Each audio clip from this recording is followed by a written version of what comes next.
دیکھتے ہیں کہ اس زمین کو بچاتے ہوئے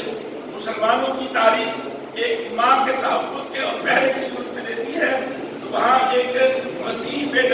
میجر تھامس راؤز جو پہلا سباق کا آپریشن اس دہشت گردی کی، جس میں ہم تقریباً 1 لاکھ انسانوں کی قربانیوں کا سرمایہ دے چکے ہیں، وہاں میجر تھامس کی ایک آپریشن تھے۔ ان دوران آپریشن مسیحیوں کی اس ملک کے لیے خدمات کیا ہے اور ہمارا باہمی تعلق کیا ہے، وہ کرنا چاہتا ہوں۔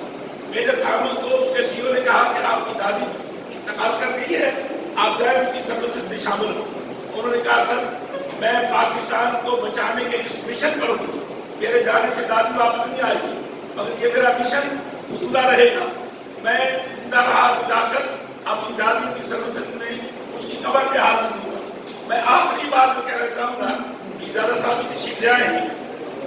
کہ چند دنوں کے بعد میجر تھامس راؤز کی اماں کا انتقال ہوتا ہے، پھر وہ یہ کہہ کر بتاتا ہے کہ مسیح اس ملک سے کتنی محبت کرتے ہیں۔ کہا میری ماں نے کہا کہ 2 مائیں ہیں، ایک جنم دینے والی ہے، ایک قربان کرانے والی ہے، اور دونوں کی عزت پر کبھی آنچ آئے تو جان دے دینا پیچھے نہ ہٹنا۔ اس میجر تھامس راؤز کو جان دے دی تھی،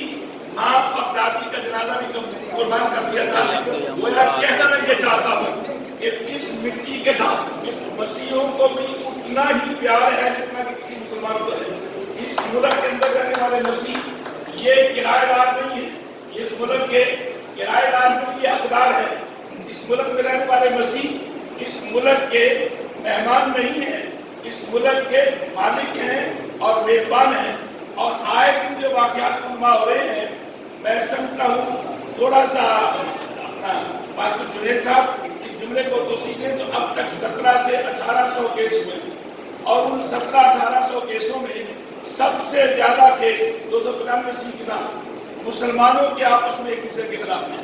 اور دوسرے نمبر پر مرزائیوں کے مطابق، اور تیسرے نمبر پر مسیحوں کے لیے ہے۔ اور میں یہاں یہ کہنا چاہوں گا، میں نے کہا پاسٹر آصف صاحب کو کہا کہ اب تک 295 سی کے جو 2000 کے کم و بیش کیس ہو چکے ہیں، ان میں سے کسی کا فیصلہ تو آیا ہو، اور جن کیسوں کا فیصلہ آیا ہے، جن کو عدالتوں نے بے گناہ قرار دیا ہے،